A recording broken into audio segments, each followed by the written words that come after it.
Yeah. Also in Canada, think about this. Those police are the only people with guns. Yeah. That's terrifying. Oops. They're the only people with guns. What do you think happens if they break down the window? And by the way, the police, allegedly, I couldn't hear it, but it did sound like, threatened to suspend this man's business license forever.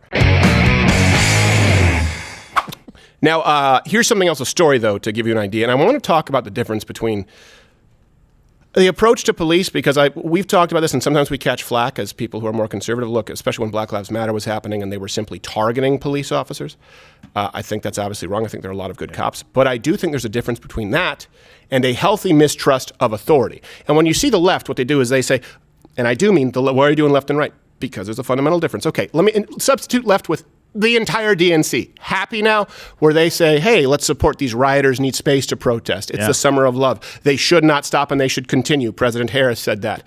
And these are acts of violence, right, committed against police officers, which they've supported. And then when people on the right say, hey, look, this is an abuse of power, they say, well, why are you sowing mistrust in institutions and they want to jail you? So let me show you exactly how we go on down the trail to tyranny. Canada's just a little bit further than the United States. Kyle Cardinal, he's in Ottawa. He live reported police intimidating. So this is a reporter in Ottawa. I hope, Kyle, if you want, I hope I have your name right. We have all the references available at loudwithcrowder.com. It'll be in the pinned comment on YouTube. The police were intimidating an owner, and I'll give you more info and context, of a cafe. Here you go. You can actually see what's about to happen here.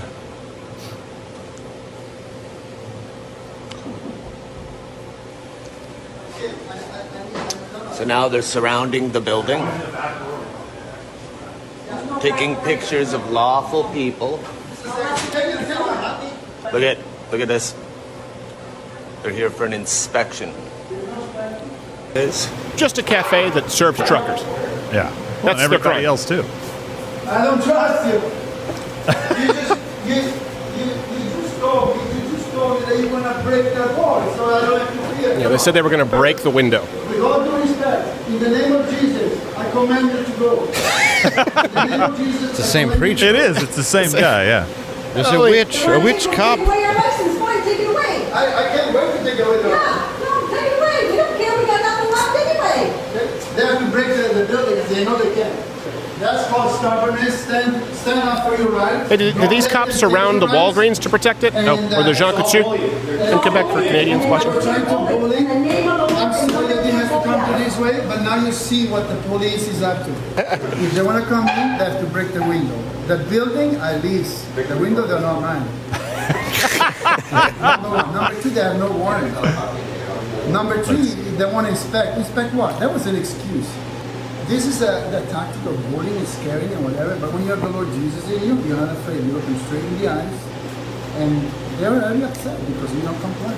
Good for this guy. I don't care, I'll break down the window, I'll come in. Where is she now? And by the way, that guy seems totally reasonable. Of course, some people are like, oh, he's saying in the name of Jesus. So when you understand the full context, we actually reached out to the police officer in question, and he did offer an official reply.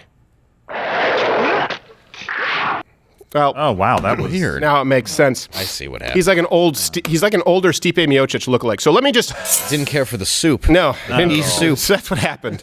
Don't eat no more of this soup. So Edible. this cafe owner, let me give you a recap. What you just watched and why it should be horrifying, or why it is to me. I don't want to tell you what it should be for you, but this isn't too far off from what can happen in the United States of America if all it takes is one executive order. Unfortunately. That's what's happening here in this country. We used to have a process, and remember Schoolhouse Rock, 3 branches of government? Yeah. We've seen a lot just get rammed through executive orders. And yes, Republicans and Democrats have both done it. We see that with the Emergency Act in Canada. Unfortunately, it passed the House now. It passed their, I believe, Parliament. Yeah. This is why I say there are no conservatives in Canada. It was across party lines. Really? If no one in office in Canada is willing to stand up to a prime minister who's done blackface more times than we can count, freezing people's bank accounts and arresting people and fining them $100,000 simply for a peaceful protest in a truck, what, Sodom and Gomorrah, 10 good men? I just hope, if you look back at Canada, you'll turn into a pillar of salt, because I don't know if that country is redeemable at this point. And I would love to see Canadians come to the United States. We could use people like these truckers here in the United States, and we could use a movement like the Freedom Convoy here in the United States. I've said it ad nauseum. I want to see it here. This cafe owner supported the truckers. Yeah. He fed the truckers. He fed everybody, to be clear. Yeah. Including police officers before this. And then the police suddenly showed up for an inspection. Here's the rub. They showed up for an inspection on Saturday. Those inspections are not conducted over the weekend, right? Yeah. This is what happens when it's not, do you have laws? Are laws applied equally? And just think about the power given. What? The police are the health inspectors now? Yeah. Were they in masks? Did they have their clipboard out to check to make sure that the oil is at the right temperature? The floors are clean, the bathroom's clean, like everybody's good here? Yeah. Right. No, they surrounded the place with police officers and threatened to break down the window. Right. I think If they breaking didn't a let 'em in. window would cause a health problem. Yeah. Well, yes. It could let in mice. Yeah, it could let in mice. Especially if a guy starts walking through that broken window with a flute. You never know. Just follow him in. Canada should go back to the good place that it was, Full nude strip clubs where teenagers can drink and gamble. Yes. Oh, well. I'd take it over this. Well, let's be honest, it was fun. To be I don't fair, care one who of the you are. trucks is you go in the back of that Mack truck. And you're just like, oh, it is a strip club and gambling joint. Then it's still good. Yeah. Also in Canada, think about this. Those police are the only people with guns. Yeah. That's terrifying. They're the only people with guns. What do you think happens if they break down the window? And by the way, the police, allegedly, I couldn't hear it, but it did sound like, threatened to suspend this man's business license forever. So the police can come in and say, you have the wrong opinion, you support the wrong people. And by the way, this is not an inference that needs to be, this is not a stretch because we just heard the police chief say, there will be no quarter. We will basically hunt you down. We showed that yesterday. The police chief said, there will be long-term consequences to anyone who took part in these protests. Here's what you need to read between those lines. That's not a person who wants you to leave and disperse. No. That's a person who wants you to get unruly and violent because they're not giving you an out. They're saying it doesn't matter what happens. You peacefully protested. If you peacefully protest, pack up and leave, we're still going to harm you. Yeah. And right now you see the police, they're jackboot thugs going out and saying, you know what? We might shut down your business forever. You know what she said? Did you hear her when he said that? She goes, fine, take away our license. We don't have anything left anyway. And then he's like, no, just take the windows. Yeah, no, but her point is incredibly valid. Like, they're backed into a corner. They have nothing left. Their business depends on customers coming in. They have made that impossible, and now they've essentially blacklisted them and said, look, we're going to come back and harass you and make sure that you guys have to pay the penalty. But neither do the cops, though. That's the thing. In America, I wonder, I think the police would kind of stand up at this point. When you look at Canada, but I think they're all backed into a corner. That's the problem. Yeah. Everybody is so desperate that these police are trying to do this to save their own asses while these people are trying to save their cafe, and all they're trying to do is feed people that are hungry. Right. How does this happen? Right. Yeah. In It's such a criminal. short amount of time. This is how it happens always. It's disgusting. A march toward tyranny. It happens Absolutely. step by step, just like, and I'll have a story a little bit later about a friend of mine whose grandmother was from Poland under Nazi occupation. And in her experience, she had to deal with an SS officer who himself was anti-Nazi, but he didn't have a choice. It's a go. I'm not saying that Trudeau is a Nazi. I'm just saying he's a black-faced tyrant. Who likes some of the strategies of Well, see, the Hitler. playbooks He's are he's a familiar. Nazi stylist. Yes, Well, I like there that we go. term. Yeah. Nazi stylist. Yeah, he gets it. And I think this is important, too, because we need to recognize the difference between the left and the right in their approach to police officers. Now, I am not saying that you should go out and treat police officers as, when you look at the mass protests from the left, right? We saw this, mostly peaceful, fiery, $2, $3, $4 billion in damages. It's a rounding error at that point. It's like Mike Tyson's account with Don King. He stole, I don't know, $200 million. I don't know how that... I owe $53 million to the IRS. I started doing some math. I bought a few tigers and like 3 mansions, but that's not $200 million. You imagine doing that to a man that can kill you with one punch? Yes, yeah, Well. I can. I can when you have thugs who enforce it. That's the guess problem that's with true. Don King. Yeah. And that's the Don King is no different than the Prime Minister of Canada. So let's look at how these protesters from the left have treated police officers amidst their protests. An officer smashed on the head with a fire extinguisher, another blatantly run over. Images clearly difficult to watch as peaceful protests have turned violent. This has been declared a Lawful assembly.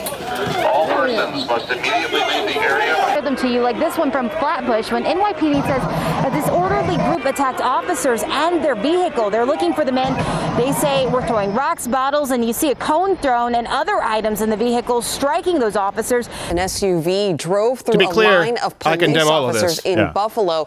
We want to warn you, this is hard to watch, and the officers are going to be okay.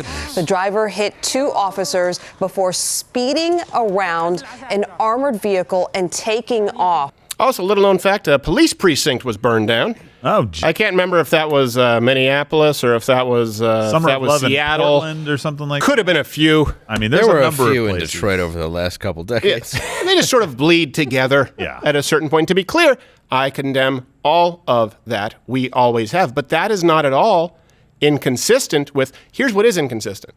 Saying that's justifiable or saying, well, it's the language of the unheard, and then saying, hey, police officers, come shut down this cafe. Yeah. Hey, police officers, come take their guns away. That's inconsistent. It's not inconsistent for all of us to say we condemn that. And people on the right, here's what you do, just like that cafe owner. You know your rights, you stand up for your rights, and you make sure that officers know and understand the oath they swore. See if you can spot the difference with right-wing extremist protesters. I just want to get a coffee, okay? Why is the camera in my face right now? Are you here partaking?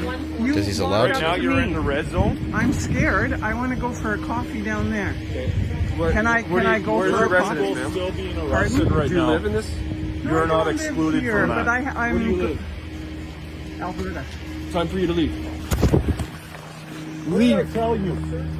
Take your camera and get out of here. Do you understand that? I'm walking away. Did you ever consider burning down his precinct? Conscientious officers, do the right thing. You know no one here means anyone any harm. You have been lied to. You've been brought in because you haven't been around us. You have been brainwashed. Stand with the people and don't conduct these orders. Children will look back and say, what did you do for freedom? Child. Embarrassing. You are trying to make a point. She has done nothing illegal. Stop it! She has her son with her. You're embarrassing. Leave her alone. Can you please not get so close to me? I was social distancing. You have come within 1.5 meters of me. Take your hands off of her. She's with her kid. Keep away from me. You just don't want me recording her. She has her child with her. You are disgusting. And you know what's really unfortunate? The reason you see that is because cops know they're not at risk with right-wing protesters. They're not at risk of a Molotov cocktail hitting them in the head. They're not at risk of some guy coming out and throwing a brick at him, taking it from the pallet that was suspiciously dropped off. They know that they're just going to be met with words, but here's how you do. Here's what you do need to do. Recognize your rights, and don't think that police officers recognize your rights. It is your job to inform police officers if they are infringing upon your rights. That's at least how you start. And if enough of you do that, maybe some officers in Canada might start feeling some accountability. And I know there are a lot here in the United States, but we certainly don't blindly support the police officers. We just support them being able to go out and do their job and not be shot, not be harmed, not be maimed. There's nothing wrong with telling them that they're breaking their oath. Yeah, and every single officer out there right now, I don't care what country you are in, I was just doing my job has never been a good excuse. No. In history. That's the line of every villain lackey in the in the second to final scene before the last. I was just doing my job. So am I. No. Blam! You witch! How long though? Names. I mean, it's easy to say this is what right-wing protesters do, but how long until it's not? Well, that's the thing. I mean, how many times are you going to take somebody's business, ruin their life, hurt people, take away in front of their children, until it becomes the exact same thing? Yeah. Exactly. Until it becomes us versus authority, and it's just all-out war and chaos. Well, I think what you will see is before that happens with anyone on the right, they will be defending their own property. 100%. They're not going to go out into the streets and hunt police officers as the Black Lives Matter people have done, as Antifa have done, which of course should be condemned entirely. But I do think at a certain point, for example, go through the timeline. You don't own that apartment. No, exactly. I don't. That's lease. That's lease. I don't own that. No, wait. The security deposit. Okay, just stay in this area in walk-through kitchen. Please, don't wreck the walls. Have you seen my armoire? It folds into bookcase. You can take that. Yeah. So let's go through the timeline. Okay. Prime Minister comes in, shuts down the economy in Canada. 3 million jobs lost in a country that has about 35 million people. 200,000 more jobs lost in January. And of course, you have to have a passport and you have to be treated as a second-class citizen if you don't opt to take this mRNA injection into your body. Protesters peacefully show up to simply say, stop with the mandates and stop with the lockdowns. And then you have officers threatening to close those businesses down. So they're already unemployed, and the people who are not unemployed are actually going out and protesting for the unemployed. And then you decide that you're going to intimidate them. Do I have that about right? At what point do you think, and that's why I'm saying, I don't think the Canadian police right now, when they say we're going to pursue you even after this protest is done, they want to be given a reason. Watch Louder with Crowder live, Monday through Thursday, 10 a.m. Eastern.